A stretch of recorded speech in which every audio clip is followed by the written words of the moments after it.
मैं हूं आपके साथ नेहा दुबे। प्रधानमंत्री नरेंद्र मोदी ने काशी में दुनिया के सबसे लंबे जलमार्ग पर चलने वाले क्रूज को हरी झंडी दिखाई, साथ ही टेंट सिटी का भी उद्घाटन किया। क्रूज की यात्रा आज से वाराणसी से शुरू हो गई है।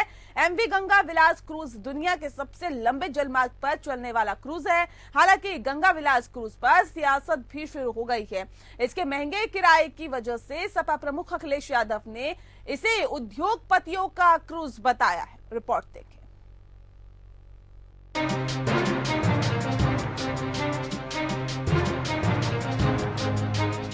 प्रधानमंत्री नरेंद्र मोदी ने वाराणसी को 2 सौगातें दी है।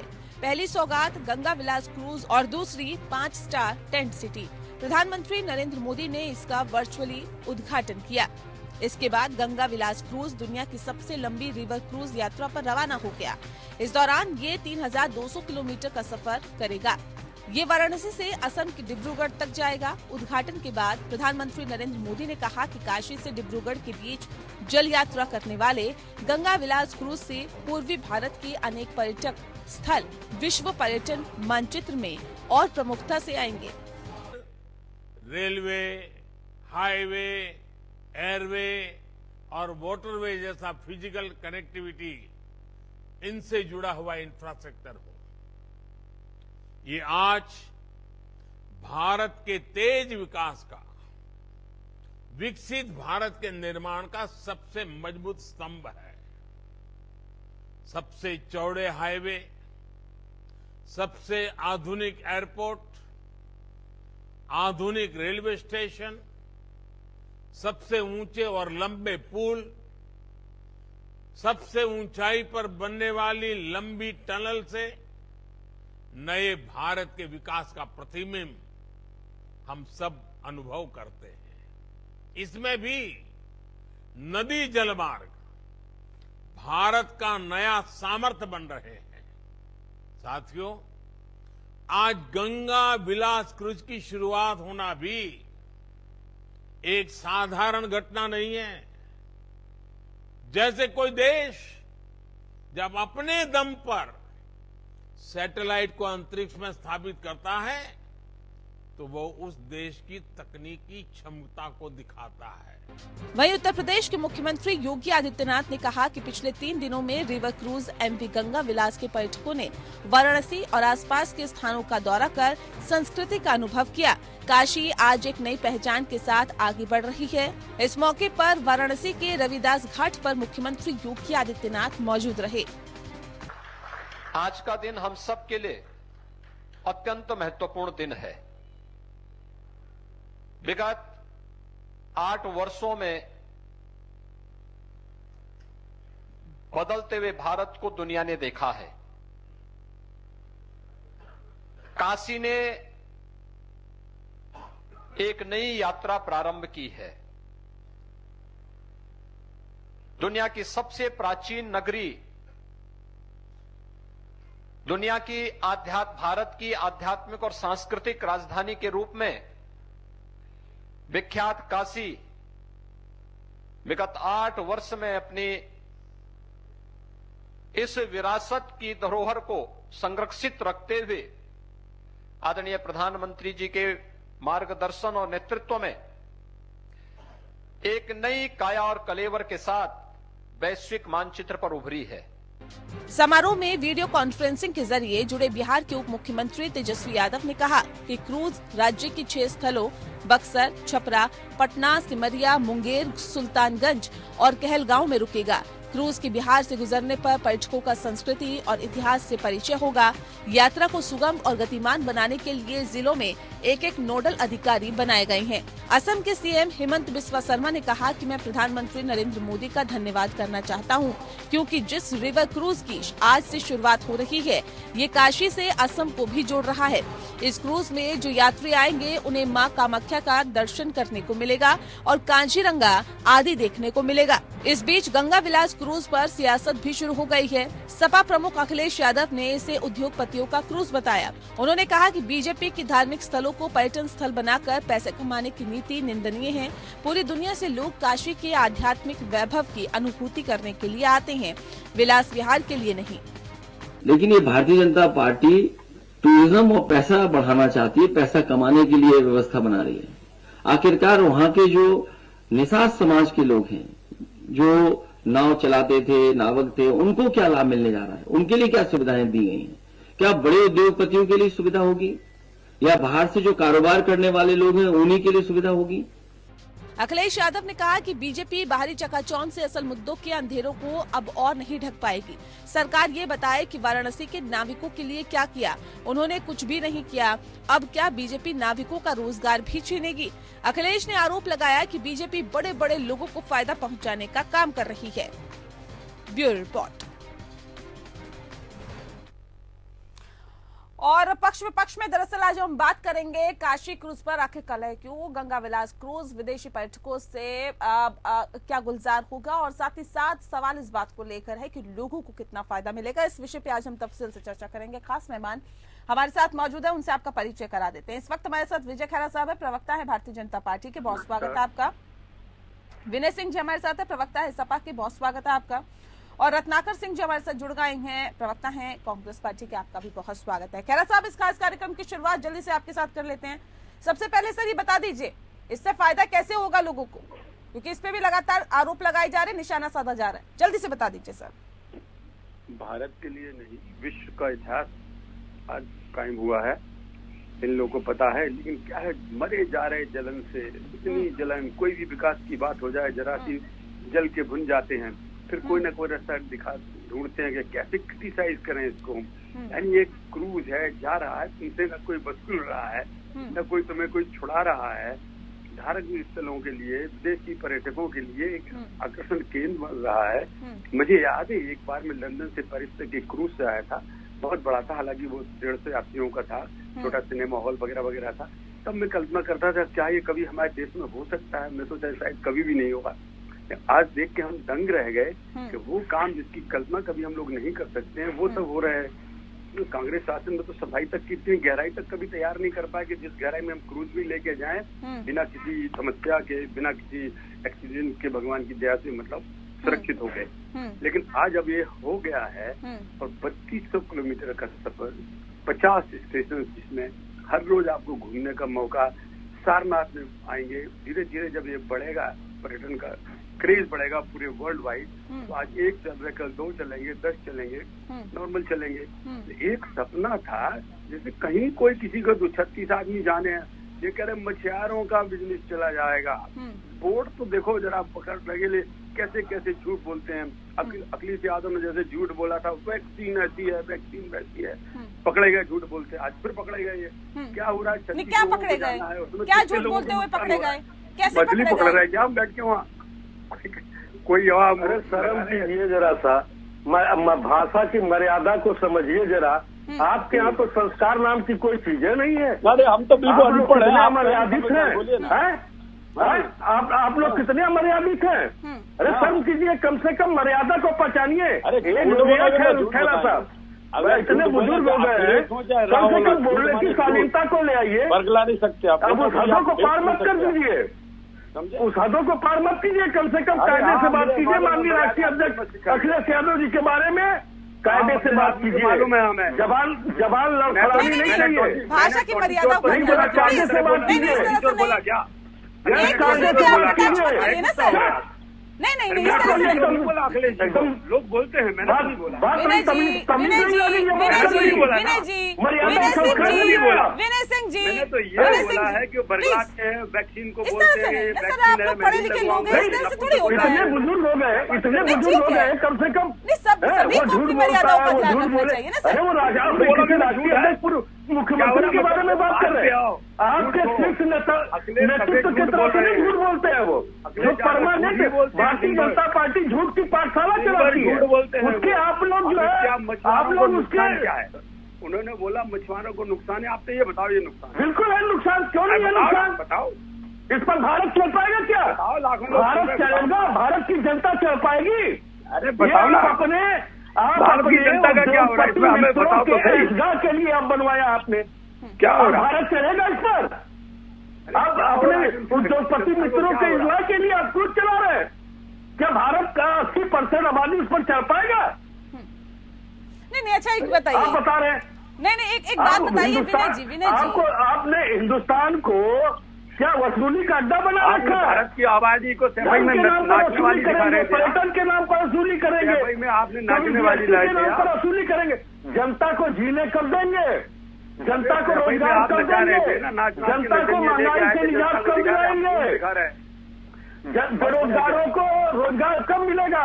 किसानों को गन्ना का भुगतान कब मिलेगा?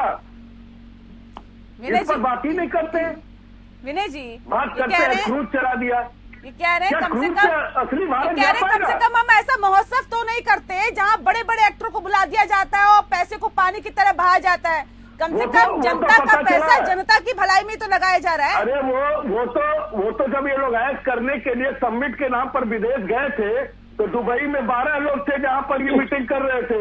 कोई कितना रुपया हिंदुस्तान का इन लोगों ने बर्बाद किया उत्तर प्रदेश का, वो सबने देखा है।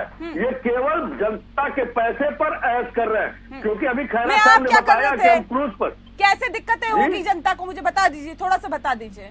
अरे जनता को दिक्कतें नहीं है, सुन लेते हैं, ऐसे नहीं ना, सुन तो लीजिए। आप उनके झूठ बहुत सुन लिया उन्होंने। नहीं, आप बताइए ना, आप अपनी बात रखिए। हाँ, ये बताइए, क्रूज की बात कर रहे हैं हम पर्यटन को बढ़ावा मिले, अगर कुछ लिया मुझसे मना नहीं करते, लेकिन जो हमारे छोटे नाविक हैं जो आज वहाँ पर उनके लिए क्या व्यवस्था की गई है, उनके रोजगार के लिए क्या व्यवस्था की गई है, इसको कम से कम बताना चाहिए। आज जो है बेरोजगार आत्महत्या कर रहे हैं, रोजगार की बात नहीं कर रहे, आप डमरू बजा रहे हो बार बार, कभी किसी चीज का कभी किसी चीज का। हिंदुस्तान और उत्तर प्रदेश का जो असली दिक्कत है उस पर बात कतई नहीं हुई। आप केवल बात ये करते हो कि हम इतना रुपया कमा रहे हैं, हम जनता के पॉकेट से इतना रुपया निकाले। आप केवल वसूली गैंग बना करके जनता के पॉकेट से पैसा निकालने का काम करो। किसानों से पैसा आप निकालो, डीपी खाद वगैरह है नहीं, आज किसान जो है अपने जो है बुआई नहीं कर पा रहे, लाइट है नहीं, महंगी हो रही है। रत्नाकर जी कैसे देखते हैं इसे? गंगा विलास क्रूज पर अब सियासत तेज हो गई है, इसे कैसे देखते हैं? कांग्रेस पार्टी कैसे देखती है इसे? नेहा जी देखिए, अभी मैं खैरा जी की बात सुन रहा था। खैरा जी ने रिवर क्रूज के फायदे कुछ उसी तरह गिनाए जिस तरह से प्रधानमंत्री नरेंद्र मोदी जी गुजरात चुनाव पहले सी प्लेन उड़ा करके और जनता को उनके फायदे गिना रहे थे। तो कहीं न कहीं देखिए ये जनता को छलावा देने, धोखा देने का काम करते हैं। ये क्या ये जो सी प्लेन कभी दिखाते हैं, कभी रिवर क्रूज दिखाते हैं, कभी बुलेट ट्रेन का सपना दिखाते हैं। मैं इसे पूछना चाहता हूं कि आम आदमी अभी 80% मैं नहीं कहूंगा भाई साहब, 99.99% देश की जनता मैं लिख के देता हूं कि इन सुविधाओं का भोग कभी जीवन पर्यंत नहीं कर सकती है। तो आखिर में तो ये पैमाना नहीं है, ये पैमाना नहीं है क्या रत्नाकर जी कि हमारा देश विकास के पथ पर आगे बढ़ रहा है, या फिर ये कह दें कि देखिए सुनिए नेहा जी मैं आपको एक आंकड़ा बता देता हूँ। नेहा जी एक आंकड़ा सुन लीजिए मेरे से। यूनाइटेड नेशंस का आंकड़ा है। यूनाइटेड नेशंस में कोविड के बाद 100% अगर लोग गरीब हुए हैं, जिसमें 79% लोग भारत में गरीब हुए हैं। तो आप भारत की जनता गरीब जनता और गरीब होती जा रही है, अमीर जनता और अमीर होती जा रही है। ठीक है, खैरा साहब जवाब दीजिए। गरीब तो गरीब होता जा रहा है, अमीर अमीर होता जा रहा है। इस क्रूज में बैठेगा कौन? 25,000 से लेकर 50,000 रुपए तक चाहिए इसमें बैठने के लिए। वही गरीब आजम खां एंड कंपनी ये गरीब हो गए। इनका दुख हमें भी है, लेकिन क्या करें, अब जैसे कमाया था वैसा चला गया। वो इनकी गरीबी तो मेरे समझ में आती है, बाकी गरीब तो हमको वोट। अरे जयसाल के पैसे के बारे में बता दीजिए, है वो कौन सा बिजनेस कर रहे थे जयसाल, उनके बारे में बताइए ना। गुजरात में गुल्ली डंडा खेलना नहीं जानते, बीसीसीआई के जो है सदस्य हो गए, बता रहे हैं कि कम से कम एक उम्र है, आपको मैच्योरिटी के साथ एक धरातल पर बात करना चाहिए। चले ठीक है, बात कर रहे हैं आप भी भारतीय जनता पार्टी के झूठ के पाठशाला की 4था अध्याय आज टीआरपी आप पढ़ रहे हैं। चलिए झूठ बोलते हैं आप लोग, खैरा साहब रखिए, कितने छली लोग हैं आप, देखिए झूठे लोग हैं, बेईमान, भ्रष्टाचार, सब कुछ भारतीय जनता पार्टी में ऐसे लोग भरे पड़े हैं। ठीक है विनय जी, अब सुन लेते हैं, थोड़ा सा सुन लेते हैं, फिर आपका झूठ की आरती सुनेंगे। इनकी झूठ की आरती सुनने के लिए बैठे हैं।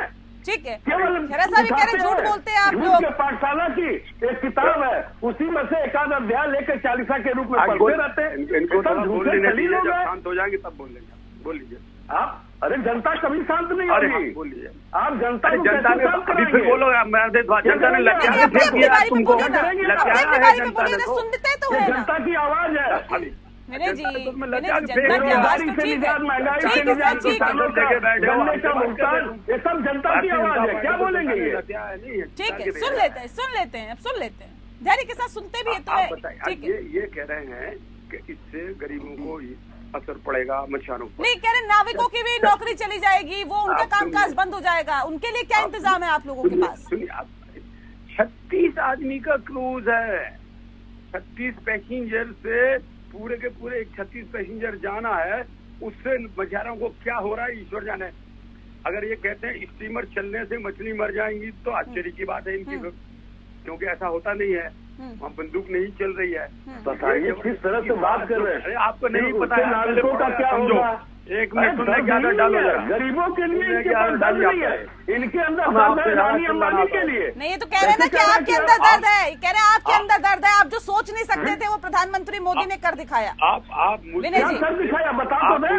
उनकी पाठशाला चलाई है, उसके शिक्षक है वो प्रधानाचार्य। आप बोल रहे हैं आप बरनौल लगा लीजिए, ज्यादा जलन हो रही है, तरक्की से देश के आप मरे जा रहे हैं। प्रधानमंत्री जी ने क्या किया? जलन हो रही है तो बरनौल लगा लीजिए ना, क्या तकलीफ है? बताइए तो क्या चल रहे हो?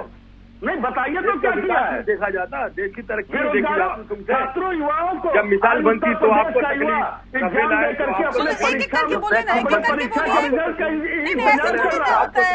एक एक करके बात रखिए ना सर, एक एक करके हमें भी समझ में आया आपको क्या बोलना चाह रही, जनता के पास भी पहुंच पाए। जनता सुनना ही नहीं चाहती है, जनता सुनना चाहती है सर, लेकिन देखिए रत्नाकर जी कितनी शांति के साथ अपनी बातों को रखते भी है और अक्सर बैठते भी है हमारे साथ, लेकिन बहुत शांति के साथ, बहुत शालीनता के साथ अपनी बातों को रखते हैं। हमारे तक भी बात पहुंचे। विनय जी आप क्या कहना चाहते हैं? जनता तक भी बात पहुंचे, आप जनता की आवाज उठा रहे हैं, एक एक करके बात को रखते हैं। ठीक है, खैरा साहब आप रत्नाकर जी से पूछ लीजिए, अच्छा रहेगा, ये डिस्टर्ब करेंगे अभी से। नहीं ठीक है, खैरा साहब रखिए अपनी बात, रखिए जल्दी से। मैं ये झूठ मत बोलिए, ये गरीबों की बात कर रहे थे। मैंने कहा इससे क्रूज के चलने से गरीबी का क्या लेना देना है? आज एक नई चीज हिंदुस्तान में आई है, गरीबों से आपको कोई लेना देना नहीं है। नहीं मानते इसको, नहीं आपको गरीबों से कोई लेना देना नहीं है। अब इनको चैन नहीं है, आपको क्रूज से लेना देना है। अरे भाई मैं तो आपसे कह रहा हूँ को बैठाना उसमें। अरे मैं तो आपकी बात मान रहा, क्या बात कर रहे हैं आप? कह रहे गरीबों से क्या लेना देना है? आपकी पूरी बात मान रहा हूँ, जो आप बोल रहे हैं वही मैं कह रहा हूँ, लेकिन प्रमाण नहीं है। बहुत तकलीफ है तो बरनौल में भिजवा देता हूँ, लगा लो, जलन से मर जाओ। नहीं तो आप जलन से मर जाओगे तो मैं लगवा उसको। नहीं इस तरह की बात इतनी जलन ठीक नहीं है। नहीं नेशनल टेलीविजन पे बैठे आप किसी को इस तरह के अनगढ़ बयान मत नहीं बोलने देते, आप ये बोलने देते नहीं, इसका हम समर्थन बिल्कुल नहीं करते। नहीं बोलूंगा, ये बोलने देते अगर आप लोग करेंगे मुझे संस्कार है। रीचा आपने बताया था कि हमारे संस्कार क्या है। संस्कारिक लोग है, अमर्यादित लोग है। इनकी एक और छात्रा है उस पाठशाला की, रत्नाकर जी उन्होंने बताया था। अभी आपने खैरा साहब को सुना, वो कह रहे हैं कि उनसे नाविकों के कामकाज पर किसी भी तरह का असर नहीं पड़ने वाला। विपक्ष इतना चिंतित क्यों है? बता दो बस, खत्म बात, नहीं बता पाएंगे। ये विषय जो है उससे कितने लोगों के रोजगार पे असर पड़ेगा, ये विषय एक अलग चीज है। लेकिन कहीं न कहीं आप जो सुविधा देश को दे रहे हैं, उस सुविधा का लाभ देश की जनता कितना उठा पा रही है, प्रश्न यहाँ पे है। आप कोई भी चीज करते हैं, बुलेट ट्रेन का सपना दिखाते हैं, सी प्लेन का दिखाते हैं, रिवर क्रूज का दिखाते हैं, तो उस पे आम जनता का कितना भला हो रहा है वो देश की जनता जानना चाहती है। उनको कुछ लेना देना नहीं। आप हेलीकॉप्टर से 8,000 करोड़ का फ्लाइट से प्लेन से उड़ रहे हैं, 20,000 करोड़ का संसद बना रहे हैं, उससे जनता को क्या लेना देना? जनता को 2 वक्त की रोटी चाहिए, और जो सुविधा आप देशवासियों को देना चाह रहे हैं उसमें वो कितना भोग कर रहे हैं वो जनता को लेना देना है। देखिए एक चीज मैं कहूंगा नेहा जी, मैं सुन रहा था, वो कह रहे थे भाजपा के लोग कि काशी की पहचान को एक नया आयाम मिला है रिवर क्रूज के लिए। मैं कहना चाहूंगा, मैं स्वयं काशी से हूं, इसलिए कहना चाहूंगा कि काशी की पहचान कोई रिवर क्रूज से या कोई रंग रोगन से नहीं है। काशी एक प्राचीन नगरी है और ये काशी विश्वनाथ की नगरी है, भगवान भोलेनाथ की श्रद्धा की और आस्था की नगरी है। और लोग मरने के बाद वहाँ पे उनको जलाते हैं क्योंकि उनको मोक्ष प्राप्त हो। तो काशी की पहचान कर दी। अब वो समाजवादी पार्टी के टाइम पे जिस तरह का काशी दिखता था, ये वाराणसी दिखता था, अब नहीं है वैसा। हमने तो कायाकल्प कर दी काशी की। नहीं, काशी के कायाकल्प करने का यही मैं आपको बता रहा हूँ। 30 सेकंड दीजिएगा, 30 सेकंड जल्दी से। देखिए नेहा जी, भारतीय जनता पार्टी तीर्थ स्थलों को धर्म स्थलों को किस तरह से तीर्थ स्थलों में परिवर्तित करने का काम कर रही है, उसका विरोध आपने देखा ना, कहाँ पे श्रीमद शिखर में किस तरह से जैन मुनियों ने किया। उन धार्मिक स्थल जो भी बने हुए हैं उनको भारतीय जनता पार्टी की मंशा हो जा रही है कि उस धार्मिक स्थल को, उन लोगों की भावनाओं को, आस्था को छेड़छाड़ करके और वहां पे जो है तीर्थ स्थल को डेवलप किया जाए। तो ये हिंदू आस्था का ठेस पहुंचाने का काम कौन कर रहा है? भारतीय जनता पार्टी कर रही है। जैन मुनियों लग रहे, 2 जैन मुनियों ने अपने प्राण त्याग दिए इसके विरोध में, वहां पे श्रीमद शिखर में जो ये लोग कर रहे थे। तो कहीं न कहीं आप जो रंग रोगन दिखा रहे हैं, जो दिखा रहे हैं कि आप विकास कर रहे हैं, वो एक्चुअल में विकास नहीं है। विकास जनता की होनी चाहिए, विकास लोगों की आमदनी बढ़नी चाहिए, लोगों को रोजगार मिलना चाहिए, महंगाई ठीक है विनय जी, काफी देर से कुछ कहना चाह रहे, ठीक है विनय जी, जल्दी से बात रखिए, 30 सेकंड। देखिए, काशी को इन्होंने कुछ भी नहीं बदला, बाबा भोले को ये क्या बदलेंगे, काशी की पहचान को ये क्या बदलेंगे। काशी बाबा भोलेनाथ के नाम से जानी जाती है, भारतीय जनता पार्टी के नाम से नहीं जानी जाती है। हमने सूरत बदली है। वो क्या बदलेंगे? वो केवल उसका व्यवसायीकरण कर रहे हैं। वह काशी के नाम पर केवल उसका व्यवसायीकरण कर रहे हैं, बदलने के नाम पर व्यवसायीकरण। आप ये ठीक है, इस वक्त हमारे साथ सुनील भराला जी जुड़ गए हैं, राज्य मंत्री उत्तर प्रदेश के। विनय जी, 1 सेकंड, विनय जी मैं लौट दूं, 1 सेकंड रुक जाइए। विनय जी, हजारों करोड़ रुपया ठीक है विनय जी, इस वक्त हमारे साथ एक और मेहमान जुड़े हैं, मैं इंट्रोड्यूस करवा देती हूँ, माफ कीजिएगा मुझे आपकी आवाज बंद करवानी पड़ रही है। विनय जी, सुनील भराला जी इस वक्त हमारे साथ जुड़ गए, राज्य मंत्री हैं उत्तर प्रदेश के। बहुत स्वागत है भराला साहब आपका। सर, ये जो गंगा क्रूज पर बात हो रही है आज, जिसको हरी झंडी दिखाकर प्रधानमंत्री ने रवाना किया, इस पर विपक्ष लगातार हमलावर है, कह रहे हैं तो उद्योगपतियों को फायदा पहुंचाने के लिए आप लोगों ने एक और कदम उठा लिया। चलिए, लगता है संपर्क हमारा टूट गया, एक बार फिर से डिबेट पर लौटते हैं। खैरा साहब, सर जहां जहां आप कहते हैं विकास की हम बात करते हैं, वहां पर हमलावर हमला करने के लिए तैयार हो जाते हैं। आप पर क्या हो रहा है? ये गंगा मैया साफ हो गई, पूछ लीजिए जरा। कह रहे गंगा मैया कहाँ साफ हो गई? एक गंगा के लिए अलग से डिपार्टमेंट भी बना दिया था आपने कहा था विभाग है जिससे सिर्फ और सिर्फ गंगा को ही साफ किया जाएगा। कह रहे वो भी नहीं हुई। काशी की भी आप बात करते रहते हैं, मैं उस पर आऊंगी, लेकिन एक बार फिर से सुनील भराला जी इस वक्त हमारे साथ जुड़ गए हैं, राज्य मंत्री है उत्तर प्रदेश के। और सुनील जी, बहुत स्वागत है आपका। कैसे इसे देखते हैं? एक बार फिर से हमला हो रहा है आप लोगों पर, कह रहे हैं जो क्रूज का आप जिक्र कर रहे हैं और कह रहे हैं कि हम तो विकास के पथ पर आगे बढ़ रहे हैं, प्रधानमंत्री नरेंद्र मोदी। चलिए, लगता है एक बार फिर से संपर्क हमारा टूट गया है। खैरा साहब बताइए। जनता नहीं संपर्क कर पा रही है, कह रहे हैं चैनल का संपर्क कहाँ से हो पाएगा? कह रहे हैं कि काशी का क्या बदल गया। हम काशी जब भी गए, बाबा विश्वनाथ के मंदिर पहुंचने के लिए कभी गाड़ी नहीं जाती थी, रिक्शा भी मुश्किल से घुसता था। इनको नहीं पता होगा शायद। बाबा विश्वनाथ के दर्शन के लिए रुक जा भाई, रुक जा दर्शन के लिए एक मिनट समय पैदल चल के जब दर्शन करने जाएंगे तो भाव अलग होता है। आज विनय जी सोच के आए हैं बीजेपी वालों को बोलने नहीं देंगे, ऐसा है क्या? विनय जी आज आप सोच के आए हैं कि बीजेपी वालों को बोलने नहीं देंगे कतई, आपने प्रश्न किया, ऐसा है क्या? काशी में बोलने दीजिए ना सर, एक गाड़ी पार्किंग भी कर नहीं सकते थे आप। आज आप कार से जा सकते हैं, बस से पहुंच सकते हैं। अरे पार्किंग करने नहीं जाते हैं, गाड़ी पार्क करने नहीं, पूजा करने जाते हैं भाई। मेरे तू नहीं गाड़ी सर, आप लोगों के लिए मंच है सर, आप लोग ही अपनी बातों को उठाते हैं, अपने मुद्दों को उठाते हैं, विपक्ष भी इसलिए होता है, सत्ता पक्ष ऐसे नहीं। अरे प्रवक्ता कम से कम ये मैडम विकास लगा के आए, इनको बुलवा लीजिए, आज बैठे चुपचाप, इनको बोलने दीजिए। नहीं ऐसे नहीं, ऐसे एक एक करके बातों को रखिए। आप तो चुपचाप बैठे ही हैं, आपकी सरकार चुपचाप बैठी है। कैसी बात करते हैं विनय जी? आप लोग कहते हैं, रुकिए, आप लोग तो कहते हैं कि सत्ता पक्ष में बोलने नहीं देता, यहाँ तो आप ही हावी होते हुए दिखाई दे रहे हैं। आप तो बोलने ही नहीं दे रहे सर, सीख लो। आज आप सोच क्या है सर? लग रहा है मुझे अखिलेश यादव मुसीबत तो ये है, गुरु आपके ऐसे हैं, कहाँ बोलने नहीं दे रहा आप सत्ता पक्ष आपको? आप लोग तो यहाँ पे भी हावी है, सदन में भी आप लोग हंगामा करते हैं, सड़क पे भी हंगामा करते हैं, सत्ता पक्ष की आवाज को आप लोग दबा देते हैं और फिर आप कहते हैं देखिए हम तो कुछ करते ही नहीं, हमें तो बोलने ही नहीं दिया जाता। सत्ता तो पूरे प्रदेश को दबा करके रखा हुआ है। युवा आज देखिए एग्जाम दे करके अपने रिजल्ट का इंतजार कर रहे हैं कि नौकरी कब लगेगी। बाजारों में भत्ते ठीक पिट है गई। सर, जनता के मुद्दों को उठाइए, काशी आपका से फर्ज भत्ते है, पिट गई आपका हक आपकी। है, आपको करना भी विकास से चाहिए। भत्ते पिट लेकिन गई। डिबेट को डिबेट की तरह अगर हम करते हैं शालीनता के साथ तो बड़ा अच्छा लगता है। आप लोगों की जो बातें हैं, जो आप लोग उठाना चाहते हैं, वो जनता तक पहुंचती है, हमारी तक पहुंचती है और उससे हम एक निष्कर्ष तक पहुंचते हैं, तो बहुत अच्छा लगता है। बहरहाल मेरे पास वक्त की कमी है, बहुत शुक्रिया आप सभी मेहमानों का हमारे साथ खास चर्चा में शामिल होने के लिए। पक्ष विपक्ष में इतना ही, नमस्कार।